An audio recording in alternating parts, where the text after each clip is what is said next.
지금 시각은 7시 27분입니다. 11월 위드 코로나를 앞두고 있지만은 코로나와 독감이 동시에 유행하는 트윈데믹의 가능성도 커지고 있습니다. 독감 접종이 그래서 더욱더 중요해지는 시기라고 하는데요. 이슈엔 듣고 오늘은 호흡기내과 전문의인 강원대병원의 김우진 진료처장과 함께 자세한 말씀 들어보도록 하겠습니다. 네, 처장님 어서 오십시오. 오랜만에 뵙습니다. 지난해에는 그나마 독감이 좀 유행하지 않아서 다행이었는데 올해는 좀 다르다고요. 트윈데믹 가능성이 커지고 있는데 처장님 왜 그렇습니까 올해는? 네, 독감은 해마다 크게 유행하기도 하고 그렇지 않기도 하는데요. 그 요인은 독감 바이러스 자체 때문에 그런 영향을 받기도 하고요. 네. 또 한 가지 요인은 방역에 의해서 영향을 받을 수 있는데 작년 같은 경우에는 아주 철저한 방역을 했기 때문에 네. 독감이 아마도 유행을 많이 하지 않았을까 생각하고 있습니다. 그런데 이제부터 방역 완화를 하면서 그런 독감 바이러스가 만약에 유행을 하게 된다면 네. 코로나19와 더불어서 두 가지 바이러스가 같이 유행하는 트윈데믹이 올 가능성이 있기 때문에 거기에 네. 대해서도 대비를 해야 될 것 같습니다. 지난해에는 코로나 발생 1년 차였기 때문에 개인 방역을 더 철저히 했었는데 그런 상황이 좀 달라지면서 트윈데믹 가능성이 좀 커지고 있습니다. 자, 두 가지가 함께 동시에 유행하게 되면 개인의 건강은 물론이고 사회 전체적으로도 큰 영향이 있다고 하는데 네, 어떻습니까? 네, 독감과 코로나19는 증상이 둘 다 열이 나고 그다음에 호흡기 증상이 나타나기 때문에 증상만 가지고는 구별하기가 어렵고 검사를 해야지만 알 수가 있습니다. 그런데 또한 이제 심한 중증 폐렴으로 갈 수 있기 때문에 또한 이제 관리를 잘 해야 되는 한편 또 두 가지가 관리의 방법이 약간 다르기 때문에 두 가지가 한꺼번에 유행을 하게 되면 이제 관리에 혼선이 올 수도 있고 여러 가지 문제점이 있을 수 있어서 트윈데믹은 이제 좀 더 신경을 써야 되는 부분이 있습니다. 네. 개인은 물론이고 K방역 유지에도 큰 영향을 미치게 되는 그런 상황입니다. 중요한 시점인데요. 그래서 독감 예방 접종이 중요하다고요. 그렇다면 처장님, 언제까지 이 독감 예방 접종을 마치면 개인에게 더 좋습니까? 네, 독감은 대개 12월에서 한 3, 4월까지 유행을 하게 됩니다. 그래서 유행하기 전인 11월까지는 독감 예방을 꼭 맞고 물론 이제 시기를 놓쳤더라도 내년 초가 돼서 좀 늦더라도 꼭 맞아야 되는 그런 이제 전략으로 접근을 해야 될 것 같고요. 그 접종 대상은 65세, 만 65세 이상 또는 생후 6개월에서 13세 그리고 임신부 등은 이제 무료로 접종을 해주고 있고요. 그 외에도 이제 만성 질환을 앓고 있거나 시설에 계신 분들 이런 분들은 독감 예방을 꼭 맞으셔야 되겠고 그 외에 일반인들에게도 이번 같은 경우에는 이제 독감 예방을 권하고 있습니다. 현재 강원도민의 71% 이상이 코로나19 백신을 맞으셨습니다만 경우에 따라서는 독감 백신과 함께 코로나19 백신도 동시에 접종하는 경우도 생길 수가 있어요. 괜찮은 거지요? 네. 두 가지 백신은 메커니즘이 약간 다르기 때문에 동시에 접종해도 괜찮은 것으로 되어 있습니다. 물론 지난해에도 약 1,000만 명 이상의 독감 백신을 맞은 분들이 있었고 큰 이상이 없었다고 하는데요. 자, 그렇다면 얀센 백신에 대해서 요즘 참 이야기들 많이 하고 있습니다.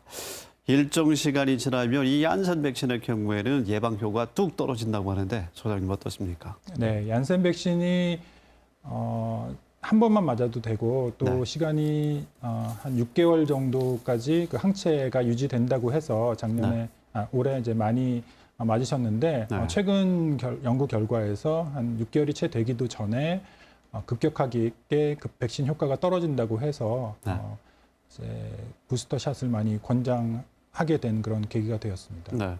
그러면 얀센 백신을 기존에 한 차례 맞아서 백신 접종을 완료하신 분들은 이제 모두 추가 접종을 해야 합니까? 그렇지 않으면 상황이 미접종 상태하고 똑같아지는 것인가요? 얀센 백신을 맞으신 분들은 부스터 샷을 이제 권하게 되고요. 물론 개인차가 있어서 모두가 해당될지는 모르겠지만 이제 아마도 얀센 맞으신 분들한테는 이제 모두에게 네. 백신을 이제 부스터 샷을 이제 맞게 하게 될 것 같고요. 네. 그 경우에는 이제 얀센을 다시 맞는 것보다는 이제 다른 모더나나 화이자 백신을 맞는 것이 좀 더 효과가 좋은 것으로 알려지고 있습니다. 그렇군요. 교차해서 맞으셔도 되는군요.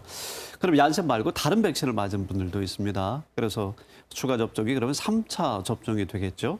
3차 접종에 대해서도 이야기가 많이 나오고 있는데 필요성과 그 도움이 되는 정도가 좀 궁금합니다. 어떻습니까? 네, 그 부스터 샷에 대해서는 아직 그 여러 가지 얘기가 나오고 있고 이제 곧 거기에 대해서도 이제 여러 이제 어떻게 맞을지에 대한 결론들이 날 것 같은데 현재로서는 초반에 이제 그 백신을 맞았던 순서대로 이제 의료진하고 노인들을 위주로 부스터 샷을 접종을 시작을 하고 있고요. 네. 네, 그 다음에 아마 이제 차차 접종 대상들이 늘어날 것으로 생각을 하고 있습니다. 네. 아마도 이제 시간이 지나면 그 백신 효과나 그 항체 역가가 많이 점점 더 떨어지는 것으로 되어 있어서 네. 아마도 부스터 샷은 코로나19가 이제 끝나기는 아직도 그 시간이 걸릴 것 같기 때문에 네. 아마도 부스터 샷에 대해서는 이제 접종을 이제 확대해 나가게 될 것으로 생각됩니다. 네. 많은 분들이 또 그렇게 생각들 하십니다. 요즘에도 그래도 마스크 잘 쓰고 다니시고요. 개인 방역에 대해서 경각심 그래도 아직 높습니다. 게다가 감기나 독감보다 더 센 코로나19 예방접종도 완료했기 때문에 독감 예방접종쯤은 하지 않아도 되는 것 아닌가 이렇게 생각하는 분도 있거든요.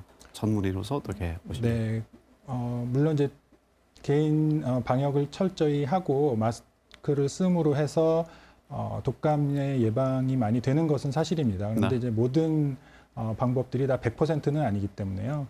예를 들어서 이제 손으로도 이제 그 독감이 옮을 수도 있고 네. 뭐 다른 이제 기전으로도 이제 옮을 수가 있기 때문에 네. 근데 그 이제 접종 대상이 되는 분들은 네. 독감 접종을 꼭 맞으시는 게 좋겠습니다. 결론적으로 감기, 독감 또 코로나 바이러스로 인한 현재의 이 증상은 다 다른 것이군요. 증상만으로는 이제 구별하기는 좀 어려운데요. 네. 증상은 물론 이제 감기 증상은 가장 좀 경하고 네. 이제 독감이나 이제 그 코로나19 같은 경우에는 좀 더 위중하기도 하고 또 코로나19 같은 경우에 이제 증상이 없기도 하지만 또 네. 아주 심한 중증의 폐렴으로 갈 수도 있기 때문에 증상만으로는 구별하기는 어렵고 저희가 할 수 있는 만큼은 이제 예방 접종으로 네. 또한 이제 방역으로 이제 예방을 해야 될 것 같습니다. 그나마 독감과 코로나19의 경우 예방 백신이 있어서 다행이네요. 네. 알겠습니다. 자, 그럼 끝으로 안정적인 이 위드 코로나 방역 전환을 앞두고 있는 상황에서 우리가 안정적으로 모든 것이 좀 안착될 수 있게 하기 위해서 또 알고 함께 실천하면 좋을 이야기 끝으로 좀 부탁드립니다. 네, 이번에 그 방역 완화, 그 일상 회복에 대한 그 오늘 초안이 발표되기도 했는데요. 네, 이러한 방역을 좀 완화하고 일상 회복으로 가는 것은 예방 접종을 철저하게 했다는 그런 전제 하에서 가능한 부분이어서 아직도 예방 접종을 혹시 코로나에 대한 예방 접종을 안 하신 분들은 이제 꼭 예방 접종을 하셨으면 하고요. 그다음에 이제 이전부터 사실은 다른 개인 방역, 예를 들어서 손을 잘 씻거나 네. 기침 예절을 지키거나 이런 부분들은 코로나 이전부터 계속 시행했던 부분들입니다. 이제 이런 부분들은 계속해서 지켜야지 이제 일상 회복에서 큰 문제가 없을 것으로 보이고, 물론 이제 병원이나 아니면 이제 기관에서는 필연적으로 아마도 코로나 환자 숫자는 이제 늘어날 가능성이 있는데 이분들 중에서 이제 일부는 또 중증으로 갈 수도 있기 때문에 중증 환자들에 대한 진료라든지 또 환자들 관리라든지 이런 부분에 대해서는 철저한 대비가 필요할 것으로 생각합니다. 알겠습니다. 강원대학교 병원의 김우진 진료처장님 오늘 도움 말씀 잘 들었습니다. 감사합니다. 네, 감사합니다.